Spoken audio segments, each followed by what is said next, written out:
sahabat Sarah Sehan, rahimakumullah.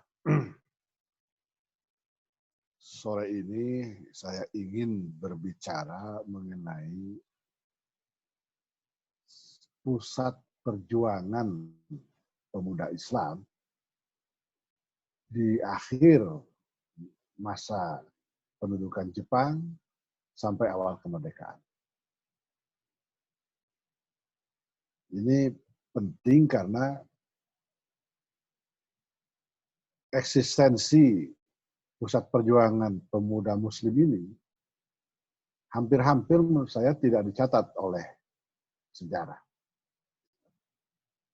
Saya tahun 97 bersama Pak Anwar Haryono pernah menulis buku ini di sekitar lahir Republik.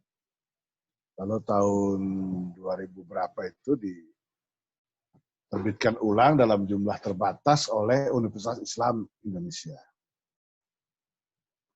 Jadi seperti kita ketahui, pada tanggal 27 Rajab 1364,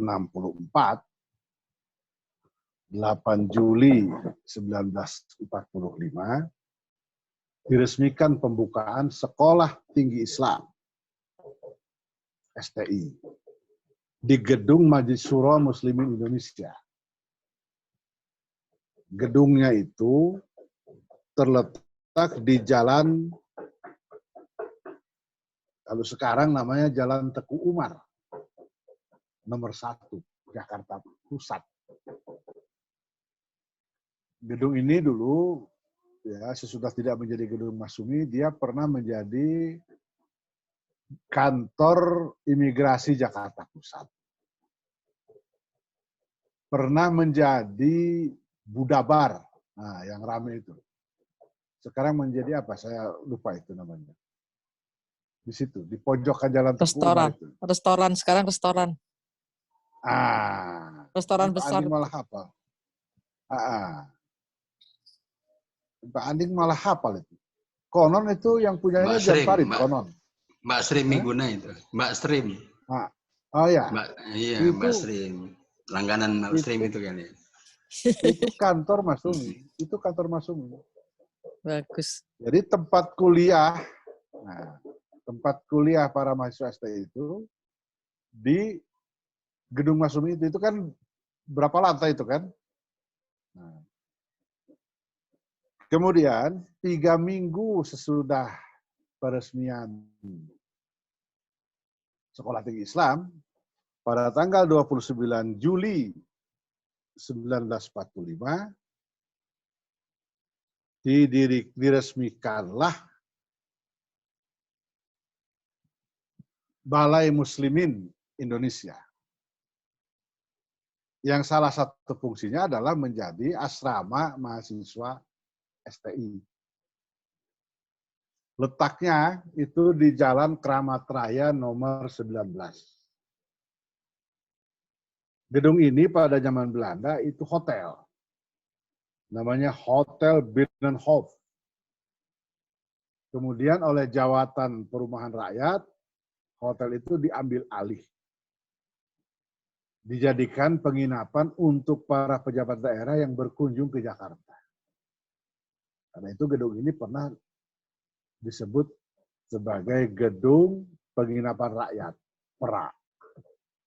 Oleh tentara pendudukan Jepang, penginapan PERA itu diambil alih.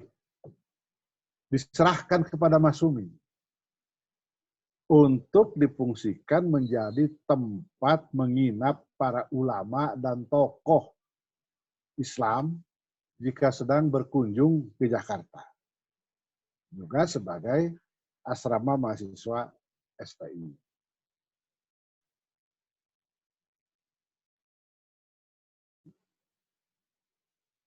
Balai Muslimin Indonesia itu hadir Kiai Wahid Hasyim, Kiai Haji Abdul Kahar Muzakir selaku rektor STI, Kiai Wahid Hasyim sebagai ketua muda Masyumi, dan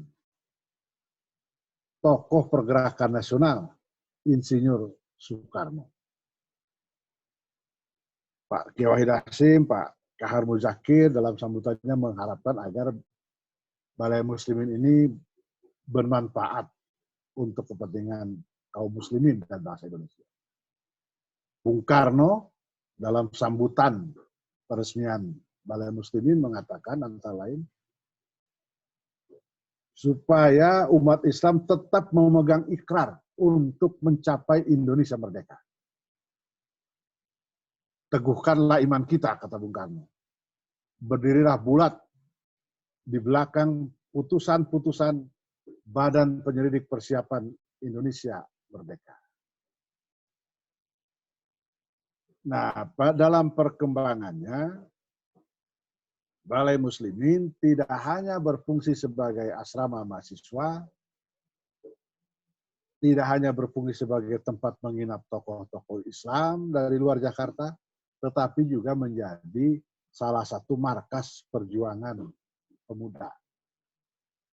Kita tahu yang terkenal di dalam pentas sejarah nasional itu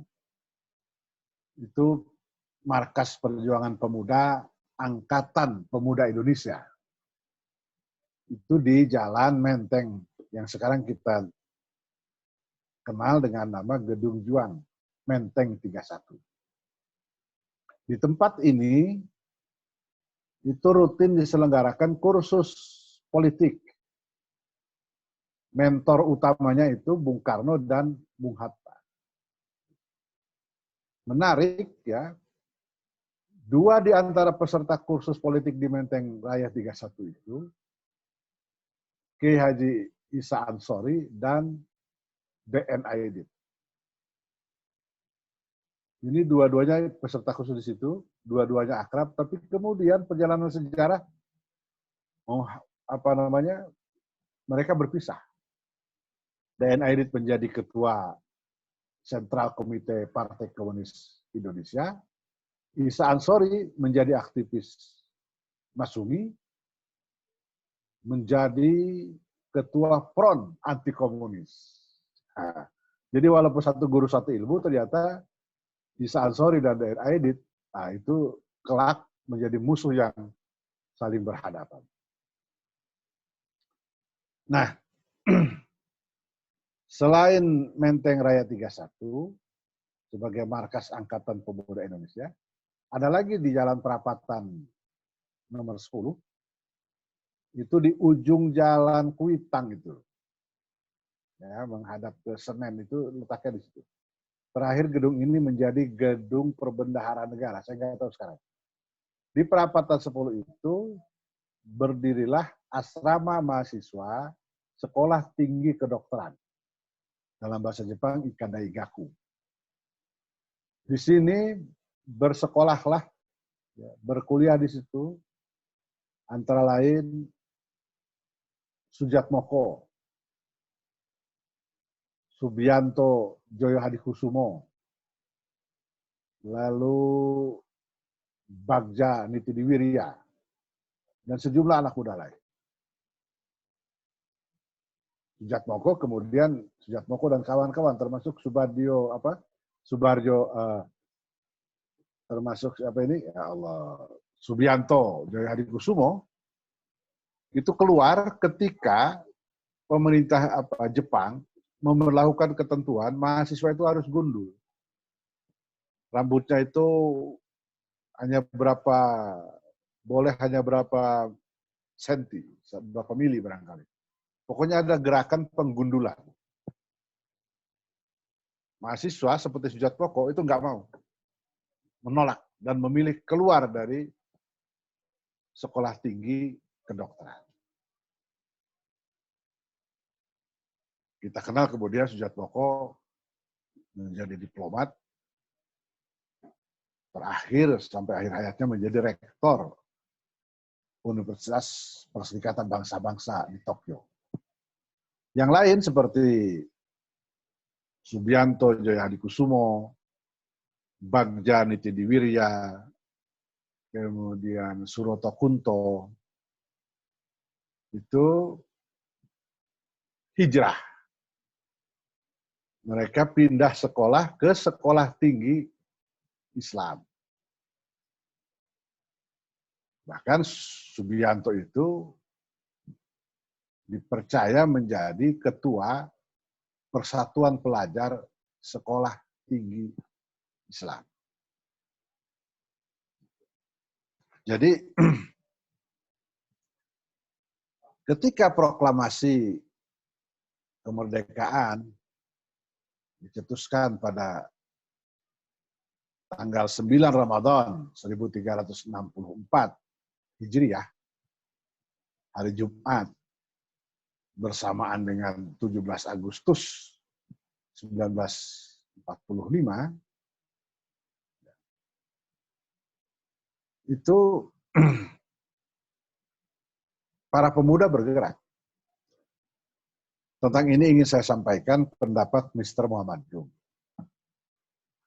Jadi kan tanggal 10 itu Jepang dibom. Sementara Bung Karno dan Bung Hatta dan para pemimpin yang lain itu menjadi anggota BPUPKI. Kemudian BPUPKI ini tugasnya kan merancang undang-undang dasar. Nah, sudah undang-undang dasar selesai, maka pekerjaannya dilanjutkan oleh badan baru namanya Panitia Persiapan Kemerdekaan Indonesia, PPKI. Yang dibentuk berdasarkan, ya dua badan ini, baik BPUPKI maupun PPKI, dibentuk berdasarkan perintah Tentara Pendudukan Jepang. Terlepas apapun motifnya. Ya, ketika membuka sidang itu kan Panglima Tentara Jepang di Indonesia ini antara menyatakan kalau Indonesia merdeka, Indonesia ini mau mau berdasar apa? Apa pandangan hidup bangsa Indonesia? Nah, itu yang dirumuskan. Nah, lalu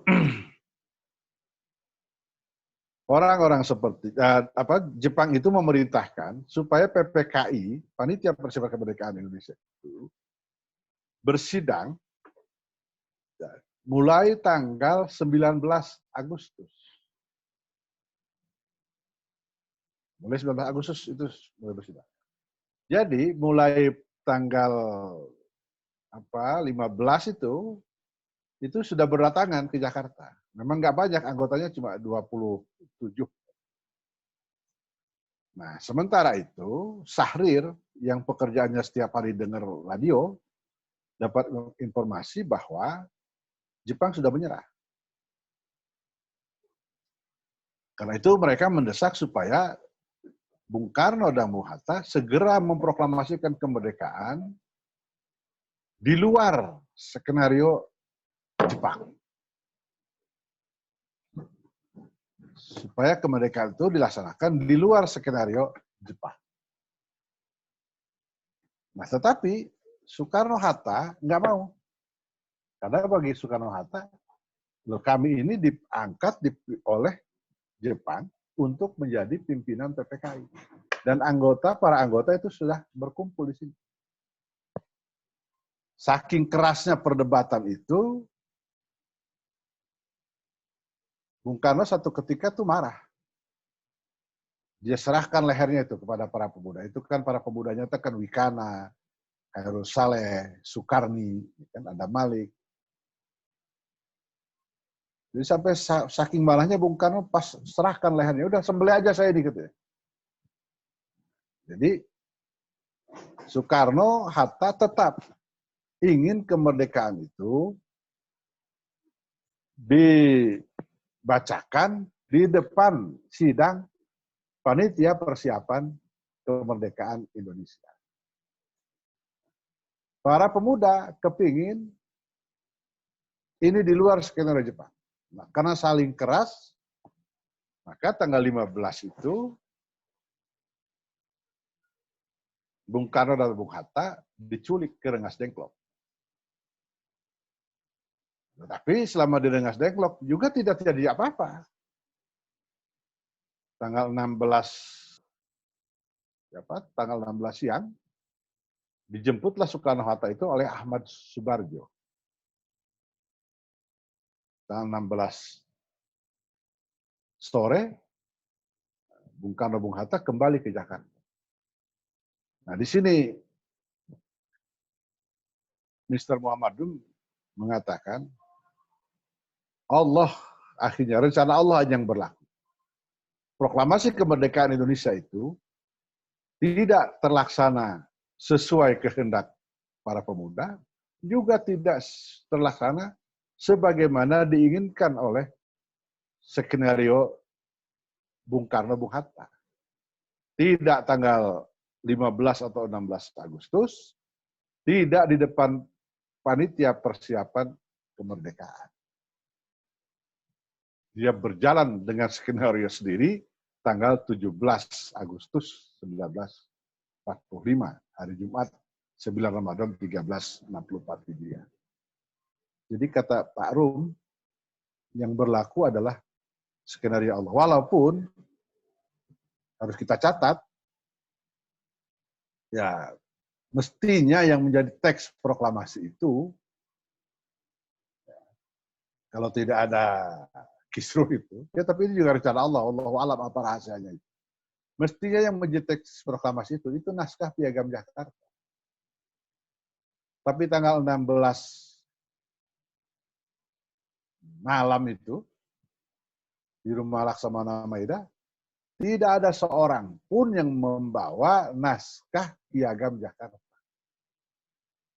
Naskah Piagam Jakarta itu pembukaan Undang-Undang Dasar 45, ya kan?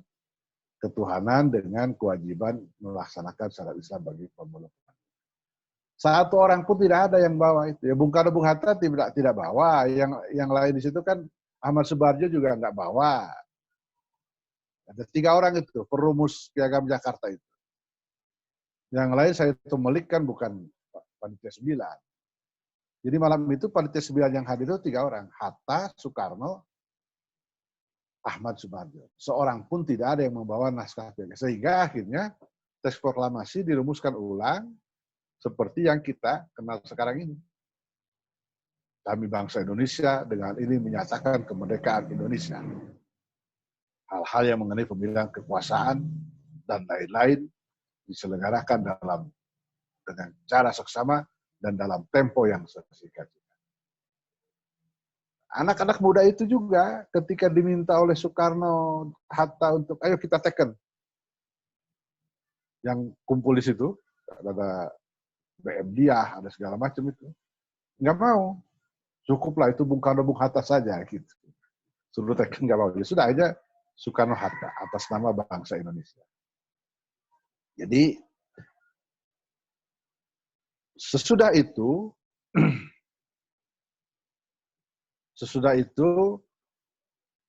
ada kejadian tanggal 19 September.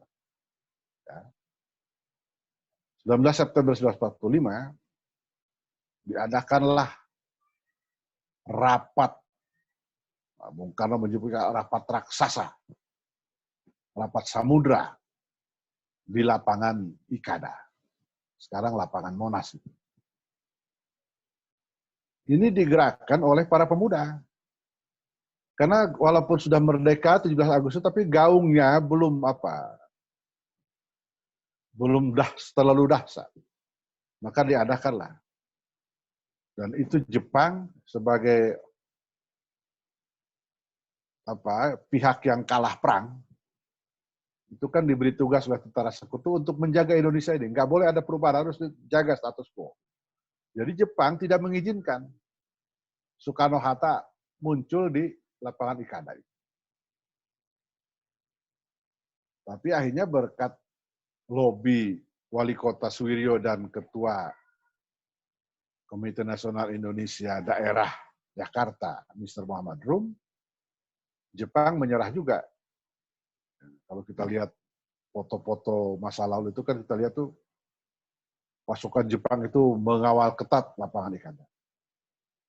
Akhirnya mengizinkan Soekarno-Hatta untuk tampil. Dan Soekarno tidak banyak bicara.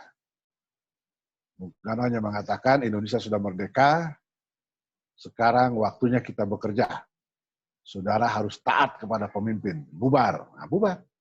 Dibubarkan oleh Jepang nggak mau. Dibubarkan oleh siapapun nggak mau. Tapi oleh Soekarno-Hatta mereka taat. Nah, dunia kemudian menyaksikan ternyata benar bahwa rakyat Indonesia hanya patuh kepada Soekarno-Hatta. Nah, malam sesudah sukses menyelenggarakan rapat di lapangan Ikada itu, markas Angkatan Pemuda Indonesia di Jalan Menteng Raya 31 diserbu oleh tentara Jepang. Semua alat-alat komunikasi ditangkap, beberapa aktivisnya dijebloskan ke penjara. Nah, karena itu Menteng Raya 31 kemudian vakum. Karena vakum, sebagian kemudian lari ke Balai Muslimin, sebagian lari ke asrama mahasiswa Ikada Igaiku di Perapatan 10. Tapi nggak lama di Perapatan 10 itu, karena tanggal 19 itu kan tentara sekutu juga datang, diboncengi oleh tentara Belanda yang disebut NIKA itu. Apa, Nederland Indies, apa namanya, administration lah itu disebutnya. Pokoknya tentara itu. NIKA. Nah, NIKA itu membuat asrama persis di depan asrama mahasiswa Perapatan 10.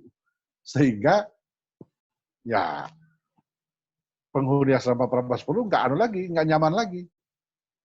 Maka praktis seluruh kegiatan di asrama Perapatan 10 sejak tanggal 19 sejak tanggal 19-an itu vakum.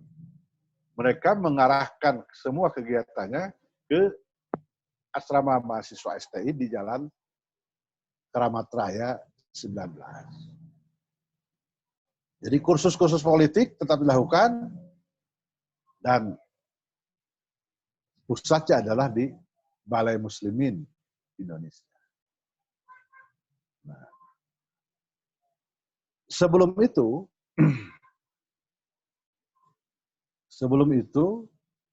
datang ke Balai Muslimin itu seorang yang bernama Oto Jaya, itu di sekitar ya tidak lama sesudah 17 Agustus, Oto Jaya ini ternyata seorang pelukis. Nah, sementara itu seorang aktivis STI yang tinggal di situ, Abdul Karim Halim, itu punya sejumlah semboyan perjuangan. Yang ini dia dapat dari Subianto Djoyadikusumo. Misalnya semboyan perjuangannya itu 70 juta rakyat Indonesia satu. Nah, Indonesia merdeka. Lalu ditambah slogan-slogan dalam bahasa Inggris dan bahasa Belanda. Mengetahui Oto ini seorang pelukis, Karim Halim kemudian mengusulkan, bagaimana Oto? Katanya, kalau kamu melukis semboyan-semboyan perjuangan ini di kereta. Waktu itu di Jakarta masih ada tram. Di tram, di kereta, di bus, di gedung-gedung. Setuju katanya. Maka para penghuni asrama Perapatan 10 yang sekarang menjadi satu-satunya pusat perjuangan itu bergerak gitu. Bergerak. Jadi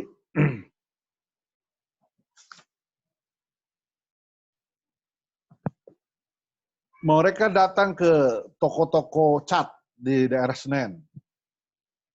Minta cat. Nah, dapat banyak cat warna-warni. Malamnya mereka gerilya.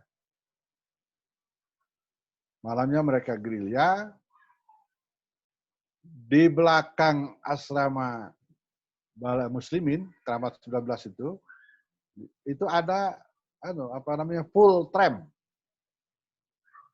Tram itu fullnya di situ. Keramat 19 itu sekarang menjadi kantor Pertamina. Nah, Jadi malam mereka ke situ, ditulis tuh di tram itu. Dibantu oleh, kalau sekarang apa? Satpam ya, Satpam stasiun itu. Wah, yang juga mendukung rupanya kemerdekaan. Dari situ pindah ke stasiun Senen, pindah ke Manggarai, pindah ke Gambir, pindah ke Beos, stasiun kota, ke seluruh stasiun. Pindah ke pul-pul bus. Sehingga dalam beberapa hari, itu semboyan perjuangan itu sudah hilir mudik. Menggemparkan rakyat. Sampai Bogor, stasiun Bogor, ngikut, nulis juga itu. Ada kereta yang sampai Semarang, orang Semarang kaget. Di Semarang dibikin juga. Jadi dengan cepat itu menyebar. Itu semua digerakkan dari Balai Muslimin Indonesia. Saya kira peran fenomenal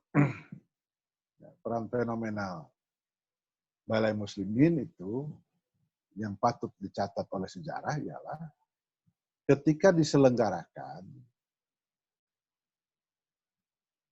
sidang kedua Komite Nasional Indonesia pada pertengahan Oktober 1945. Jadi para penghuni asrama Prapata 10 itu menjaga ketat itu gedung. Nah, kita tahu Ketua Komite Nasional Indonesia yang pertama itu Pak Kasman. Wakil-wakilnya antara lain Latu Harhari, ada Malik, satu lagi saya lupa itu. Tapi Ketua KR Kenip itu Parlemen Indonesia pertama, itu Mr. Kasman Sigodebejo. Baru pada sidang kedua ini, Kasman diganti oleh Syahrir. Diganti oleh Syahrir. Nah, karena kemudian pekerjaan sudah mulai banyak, Kenip kemudian membentuk Badan Pekerja. Badan Pekerja Kenip. Anggota, jadi ada beberapa orang yang diangkat menjadi anggota Badan Pekerja. 3 orang ditunjuk menjadi panitia untuk merekrut Badan Pekerja itu. Ialah 3 orang itu ialah Natsir. Nah, ini saya supaya nggak salah. Ketuanya itu Pak Natsir. Pak Natsir diangkat menjadi ketua panitia Badan Pekerja Kenip. Nah ini. Sebentar. Jadi lucu ini, Pak Natsir itu diangkat menjadi anggota Kenip itu lucu. Menurut Pak Natsir sendiri. Jadi Pak Natsir itu sebagai sekretaris STI itu rutin bolak-balik ke Jakarta. Kalau ke Jakarta, kadang-kadang Pak Natsir menginap di asrama mahasiswa STI di Balai Muslimin. Kadang-kadang menginap di rumah rektor STI Kahar Muzaki. Pada suatu hari ketika Pak Natsir menginap di rumah Pak Kahar, rupanya malam itu Pak Kahar mau ada rapat Kenip. Tempatnya di gedung, sekarang namanya Gedung Kesenian Jakarta itu, Gedung Komedi dulu, yang di dekat Pasar Baru. Jadi kata Pak Kahar, Saudara Natsir, daripada ente sendirian di rumah, ikut aja sama saya. Saya malam ini mau rapat Kenip, Pak. Ente ikutlah. Ya Pak Natsir pun mikir daripada bengong di rumah, ya ikutlah. Rencana Pak Natsir itu sampai sana dia terus mau sementara Pak Kahar rapat, ya dia mau nunggu aja di luar, mau jalan-jalan ke Pasar Baru. Tapi kata Pak Kahar, Oh jangan, ikut aja. Loh, saya bukan anggota, udah. Jadi kepada orang yang menjaga pintu, Pak Kahar bilang, ini saudara Muhammad Natsir. Maka dicatatlah oleh petugas depan pintu itu, M. Natsir, jadi anggota KNIP. Jadi seperti itu. Kata Pak Natsir memang nggak pakai formalitas-formalitasan. Bung Karno itu ngangkat anggota KNIP ya seingat-ingat dia aja. Nah, ini sipulan. Jadi sejak itu Pak Natsir. Kembali ke tadi, sejak itulah Pak Natsir ikut dalam KNIP. Dalam masa rapat STI rapat KNIP kedua di STI itu, suatu hari Karim Halim ngomong ke Bung Hatta. Kata Karim Halim, Bung, ini proklamasi sudah 1 bulan lebih. Sudah 1 bulan lebih. Tapi gemaknya belum signifikan. Bagaimana kalau kami ini para pemuda dikirim keluar Jawa untuk menyebarkan berita proklamasi. Bung Hatta setuju. Maka tercatatlah ucapan Bung Hatta yang sangat terkenal di kemudian hari. Nyalakan dan bakar semangat rakyat untuk mempertahankan kemerdekaan. Saya lebih rela Sumatera hangus terbakar daripada dijajah kembali oleh Belanda. Jadi, berkat usul aktivis Sekolah Tinggi Islam Karim Halim itulah kemudian dibentuk yang kemudian kita kenal dengan nama Barisan Pelopor. Barisan Pelopor ini dikirim ke daerah-daerah di luar Jawa dengan modal yang mereka bawa itu buku undang-undang teks proklamasi, kemudian buku undang-undang dasar 45, dan semboyan-semboyan perjuangan. Jangan lupa juga, bukan sekedar semboyan perjuangan, bahkan seruan jihad. Seruan jihad. Nah, kalau sudah soal seruan jihad ini,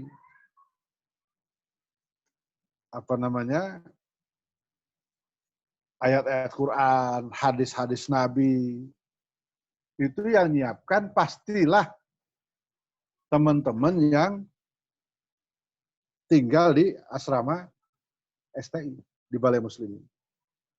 Jadi dicetak bagus, ya wajahidu haqqo jihadi, apalah pokoknya ayat-ayat tentang jihad, mempertahankan Indonesia merdeka. Jihad fisabilillah. Nah, selain itu, di Balai Muslimin ini juga, karena dia sudah menjadi pusat perjuangan, itu tiap hari orang datang. Apa saja, pokoknya semua datang ke situ.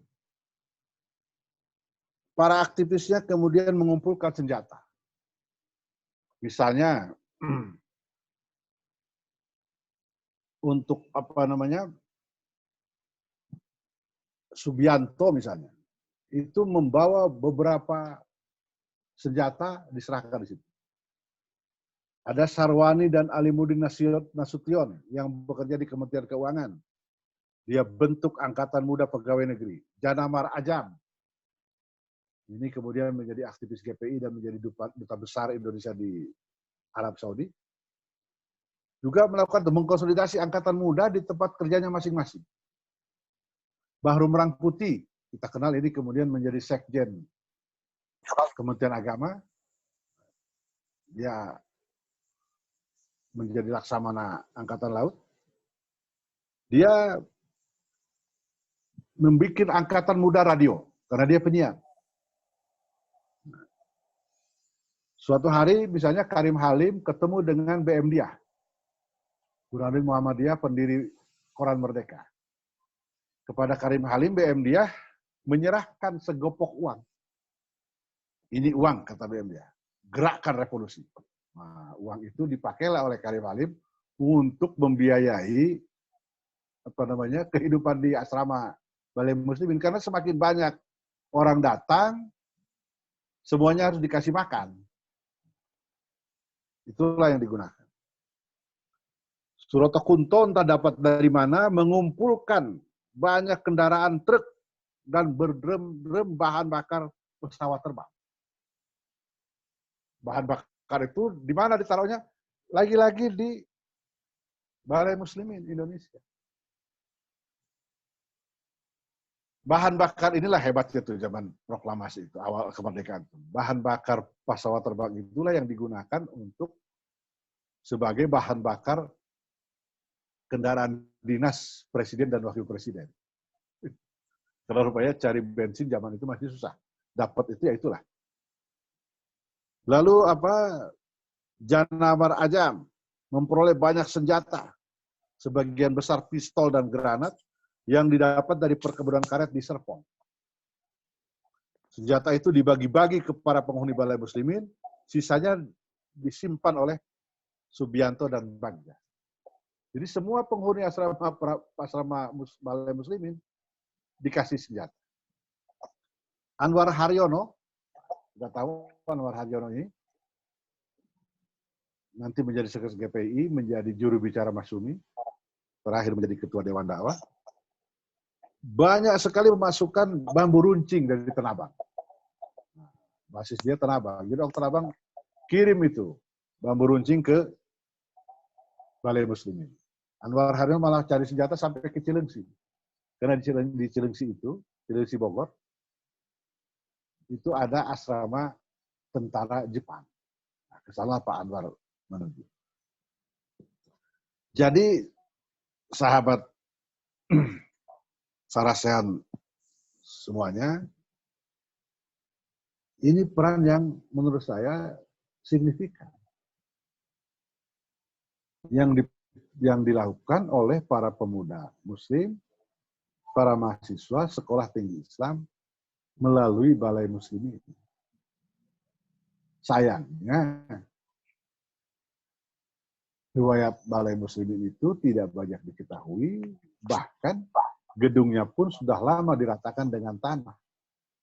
Sekarang menjadi kantor Pertamina. Sama dengan kalau itu masih ada, sampai tahun berapa masih ada tuh ya, kalau Perapatan 10. Dia menjadi gedung Perbendaharaan Negara kalau tidak salah.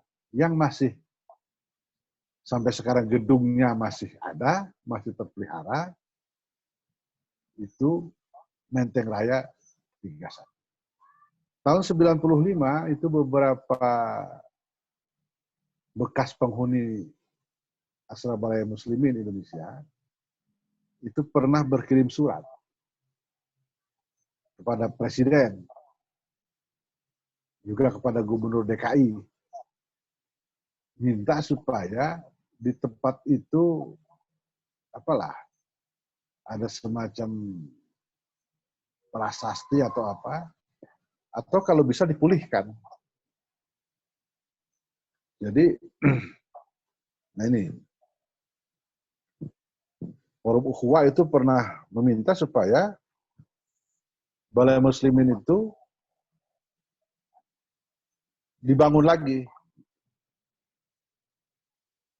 Balai Muslimin Indonesia terletak di Keramat Raya 19 adalah gedung bersejarah. Karena di alamat tersebut pada waktu ini di tempatnya kantor Pertamina, maka kami mohon perhatian supaya sekurang-kurangnya di tempat tersebut didirikan satu tanda yang menunjukkan bahwa tempat itu adalah tempat bersejarah bagi lahirnya negara Republik Indonesia. Apabila kantor Pertamina dengan persetujuan pemerintah daerah dan pemerintah pusat dapat mengembalikan gedung di Keramat 19 itu berfungsi sebagai Balai Muslim Indonesia, maka hal itu sangat besar sekali manfaatnya bagi umat dan bangsa. Itu permintaan Presidium Forum Ukhuwah Islamiyah yang ditandatangani oleh Dr. Anwar Haryono dan Insinyur HM Lutfi.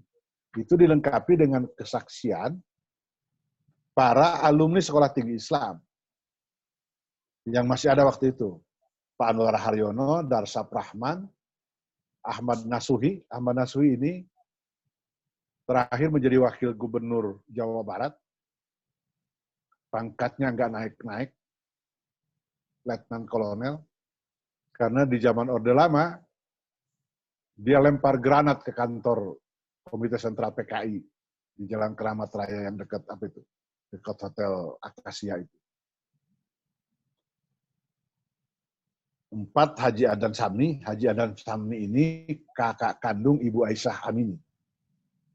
5 Haji Abdul Karim Halim. 6 Subagio IN. Jadi waktu itu tahun 95, alumni STI angkatan pertama yang pernah tinggal di Balai Muslim itu tinggal 6 orang ini yang ketemu. Nah, mereka memberi kesaksian bahwa benar Balai Muslim itu tempat berlangsungnya sidang Kenip kedua, 15 sampai 16 Oktober. Sidang Kenip kedua itulah yang melahirkan maklumat Wakil Presiden yang sangat terkenal itu. Maklumat Wakil Presiden nomor X. Ya, ditulis X. Kenapa nomor X? Karena Sekretaris Negara Abdul Ghaffar Prigodikdo waktu itu lupa bawa apa namanya catatan surat menyurat. Jadi dia nggak ingat nomornya. Ya sudah akhirnya udah kasih aja nomor X.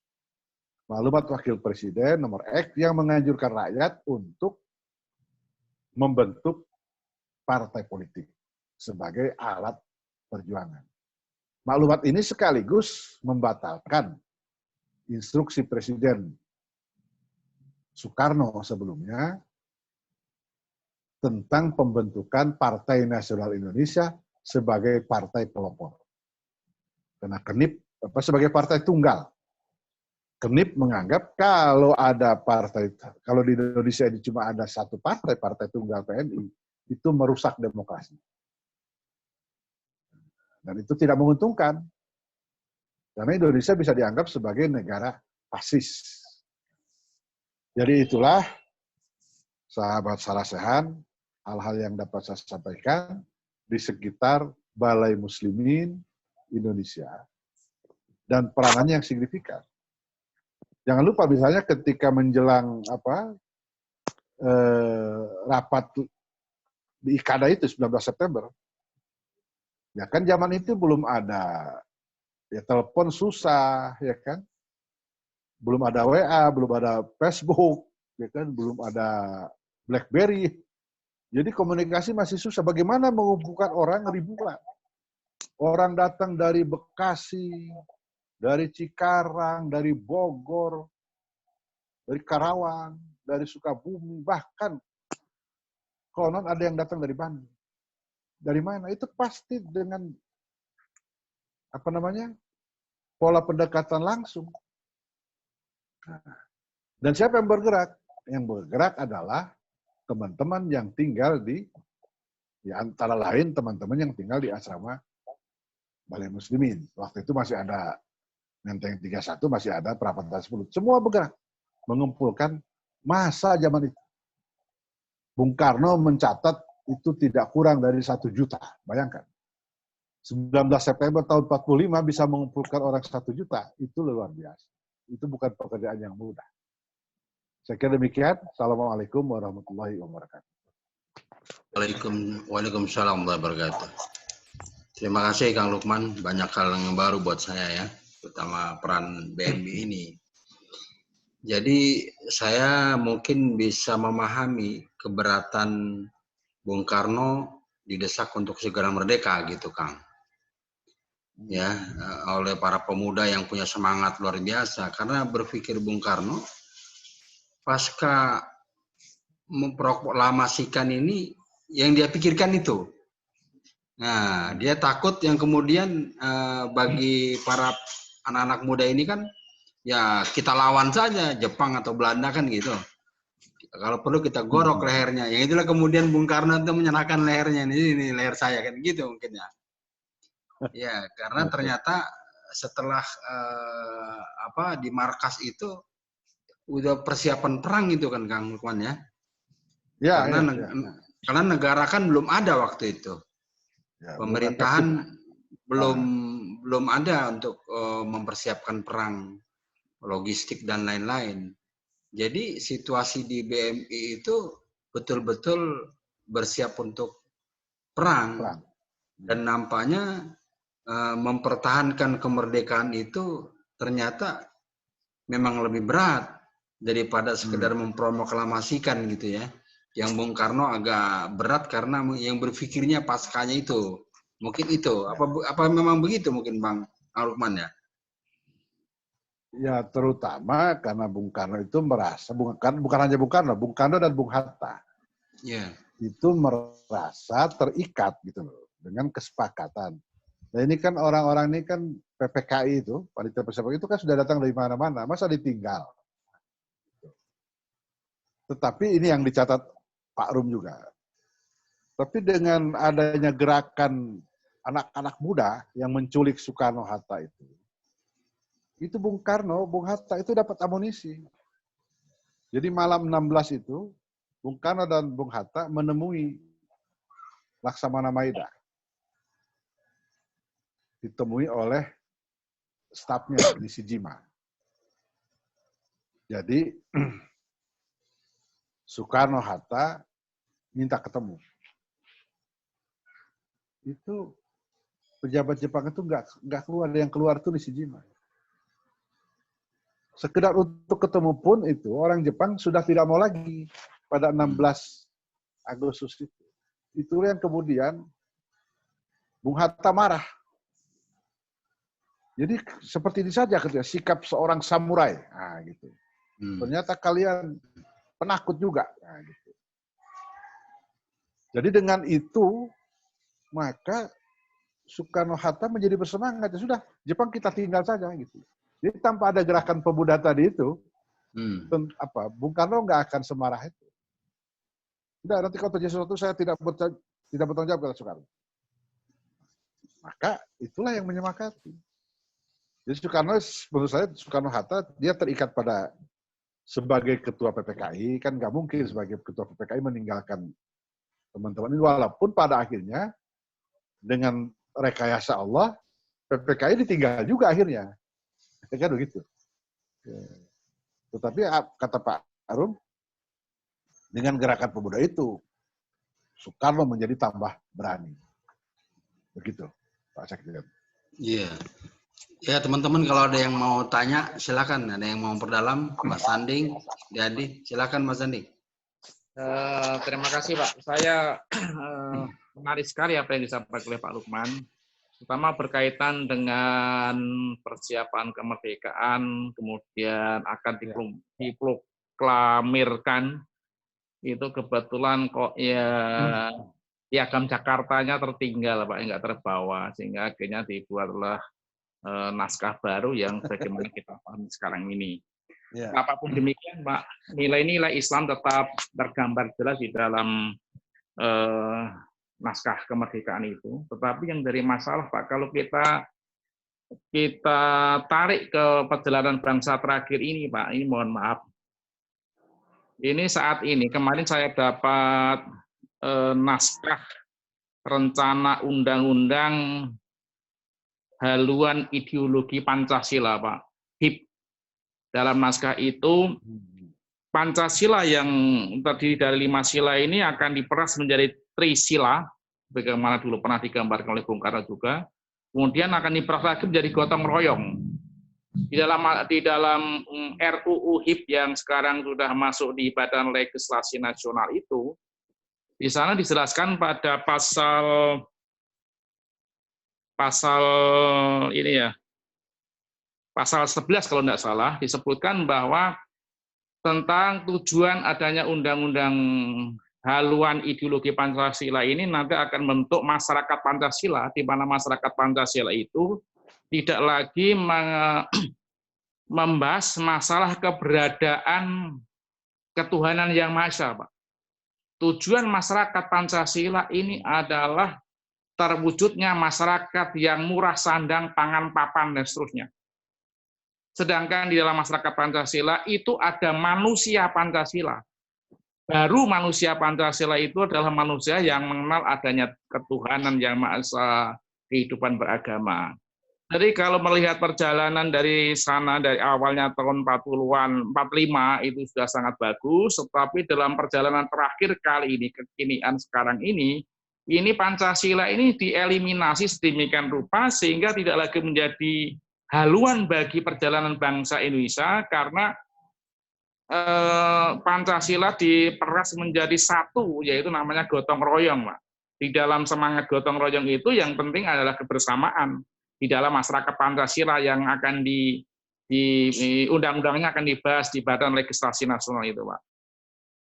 Mohon tanggapan Pak Lukman dan juga Pak Sekjen, apa langkah Parmusi dalam menghadapi RUU yang sekarang ini sedang viral di tengah-tengah masyarakat kita, dan kawan-kawan Parmusi Jawa Tengah itu juga hangat juga Pak membahas masalah RUU HIP ini. Kalau ini RUU HIP ini adalah sebagai kelanjutan sejarah perjuangan tahun 45 di mana para pendahulu kita sedemikian rupa tadi dijelaskan oleh Pak Lukman, tetapi dalam akhirnya ini Pak, ini yang harus dikawal Pak. Mohon penjelasan. Terima kasih Pak. Assalamualaikum warahmatullahi wabarakatuh. Waalaikumsalam. Silakan Ang Lukman. Ya, Mas Anding, saya belum baca itu belum dapat saya naskah rancangan undang-undang apa tadi haluan ideologi Pancasila. Tetapi begini, itu peras memeras itu kan adanya dalam pidato 1 Juni. Jadi 1 Juni itu baru usulan pribadi. Karena sebelum itu juga ada Ki Bagus, tanggal 31 Mei Ki Bagus Hadikusumo mengusulkan Islam sebagai dasar negara. Berbagai-bagai orang anggota BPUPKI itu menawarkan gagasan. Baru resmi dia menjadi keputusan rapat itu sesudah dibentuk panitia 9. Mula-mula dibentuk panitia 8. Panitia 8 itu menginventarisir gagasan-gagasan yang masuk. Itu mayoritas dengan segala variasinya para anggota BPUPKI itu minta dasar ketuhanan. Dari situ kemudian Bung Karno, di luar prosedur BPUPKI kena lagi reses, dia bikin panitia 9 karena dia melihat, Bung Karno itu melihat komposisi panitia 8 itu nggak imbang, wakil Islamnya cuma 2. Bung Karno kemudian berinisiatif membentuk panitia 9. Kan Soekarno, Hatta, Ahmad Subarjo, Muhammad Yamin, Amar Ramis, Haji Agus Salim, Kiai Wahid Hasim, Kiai Kahar Muzakir, dan ya Allah, Cokro Suyoso ini apa?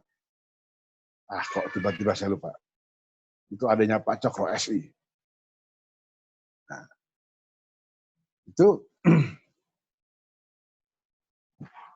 di situ sebentar, perlu saya yang ke-9 itu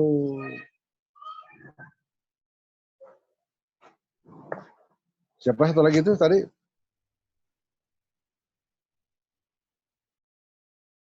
Siapa tadi satu lagi? Kan ada 9 tuh, yang panitia 9 itu kan 9. Nanti dicek itu. Satu lagi dari pihak Islam itu satu lagi.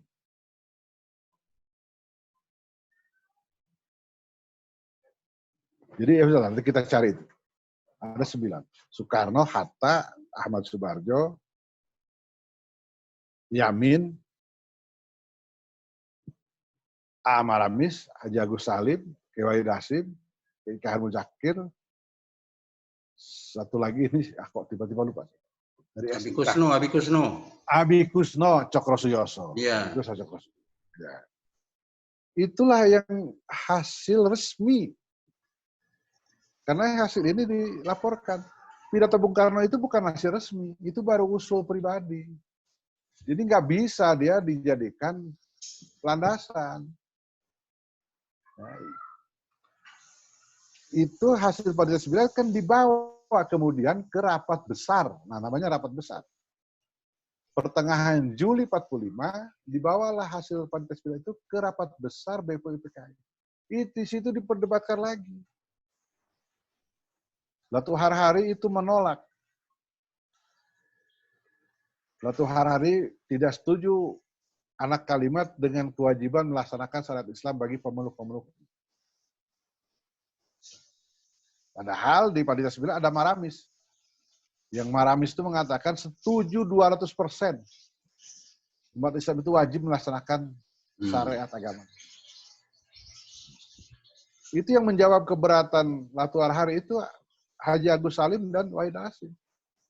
Wahid Hasyim mengatakan, bacalah buku Risalah Persidangan BPUPKI PPKI, juga baca bukunya RMAB Kusuma lahirnya Undang-Undang 45 itu. Terus Wahid Hasyim mengatakan, ya.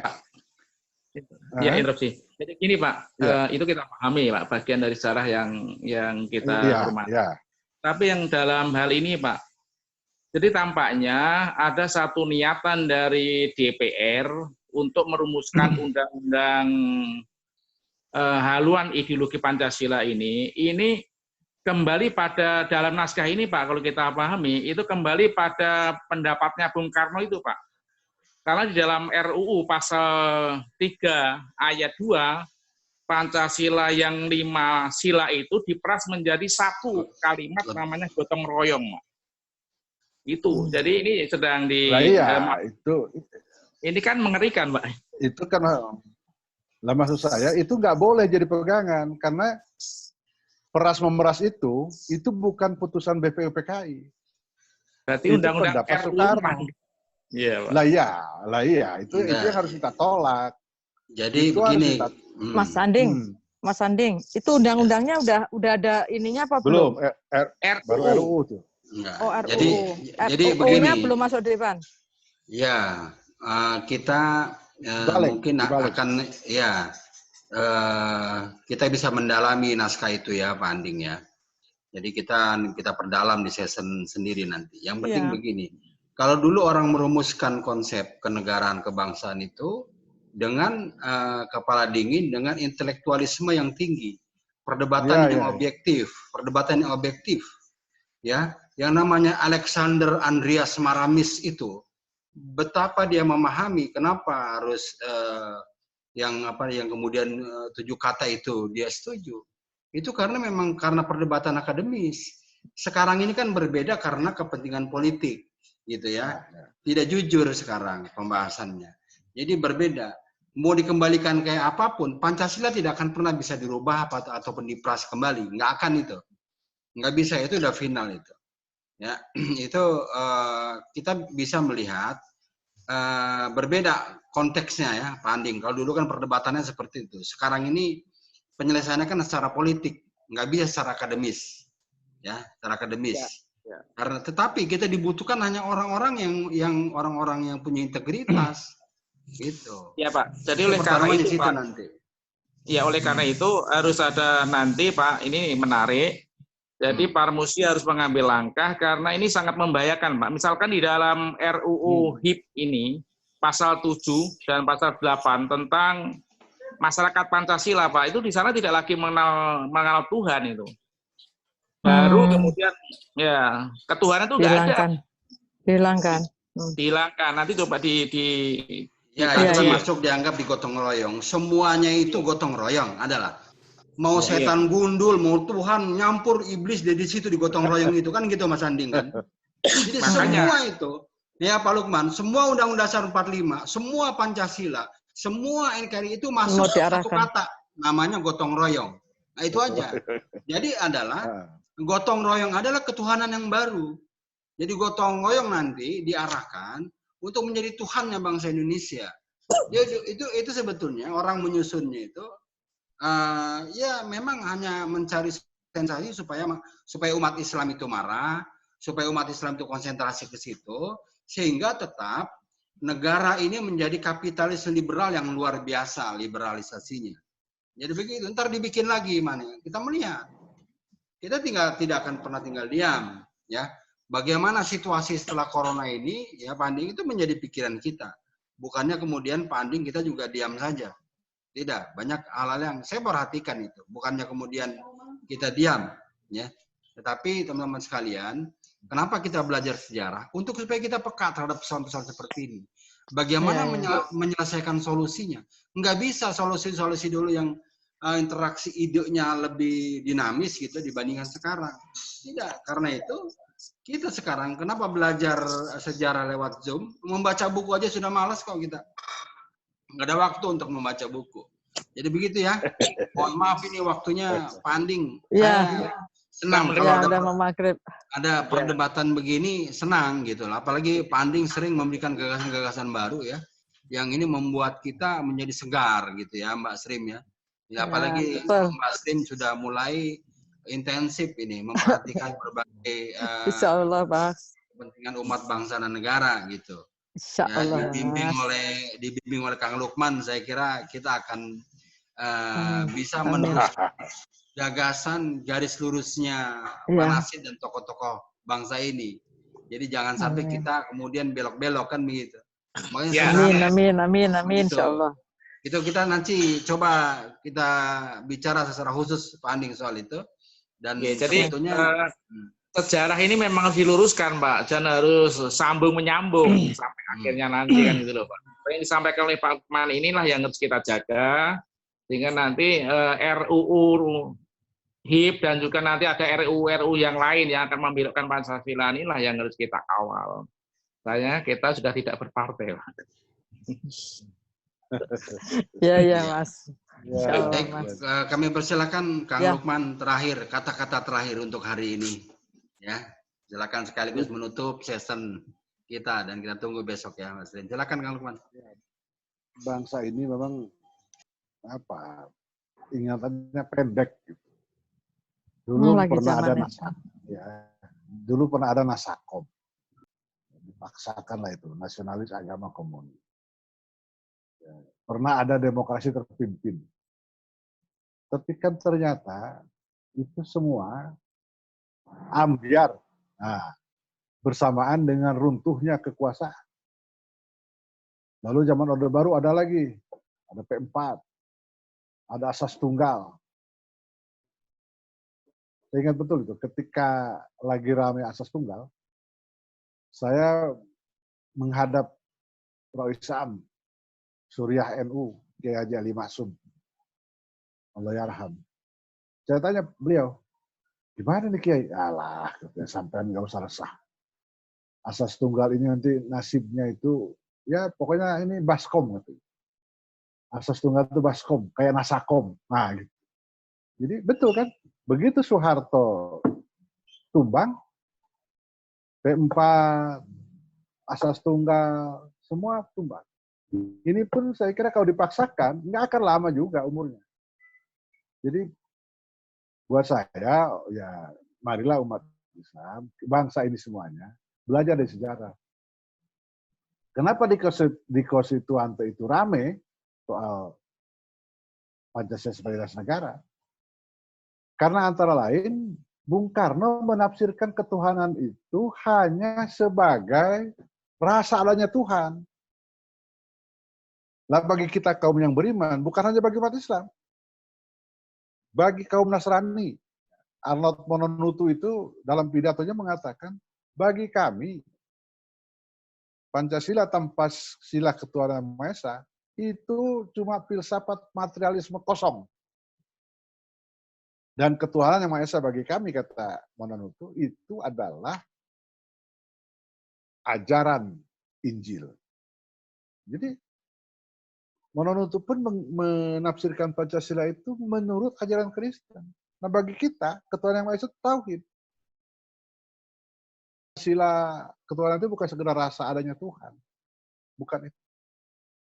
Nah, ketika kemudian sepakat semuanya bahwa sila ketuhanan Maha Esa itu seperti tafsir Bung Hatta. Bung Hatta mengatakan ketuhanan Maha Esa itu adalah fundament politik. yang menyinari 4 sila lainnya sebagai fundament moral. Ketuhanan Yang Maha Esa itu sebagai fundament moral yang menyinari 4 sila lainnya sebagai fundament politik. Jadi pesan saya ya, bangsa ini marilah kita belajar dari sejarah dengan baik dan benar. Sebab kalau tidak, ya kita akan mengulangi kisah Nasako, mengulangi kisah Asas Tunggal. Biarlah Pancasila itu dari awal dia itu hanya menjadi pandangan hidup, gitu. Begitu Pak Sekjen ya. Terima kasih ini atas waktunya, sudah jam 5:30. Jazakallah khairan Kang Lukman Hakim. Kita sama-sama tutup dengan kafaratul majelis. Subhanakallah bihamdika asyhadu an la ilaha illa anta astaghfiruka wa atubu ilaik. Billahi taufiq wal hidayah. Assalamualaikum warahmatullahi wabarakatuh. Waalaikumsalam, makasih Bang Pak Nasir, Besoknya. Kang Lukman, Bang Sekjen, Bang Andi, semuanya. Sama-sama, Saya buka semoga duluan di bermanfaat. sini udah buku. Ya, di sini udah buka Oh, duluan. di mana ini? Blitar, Di mana Jawa nih? Timur. Oh Iya. iya. Di kampung, Oke. Bang. Ya. Alhamdulillah. Ya, Di makasih. sana, di sana masih seger ya udaranya segala macam ya. Anak Iya, saya di betul. Pacitan. Anak saya di Pacitan. Tetangga. Ya, makasih. Assalamualaikum. Ya, selamat berbuka. Ya, sama-sama, Bang. Mas Anding sebentar lagi, jangan buru-buru Mas Anding. Belum.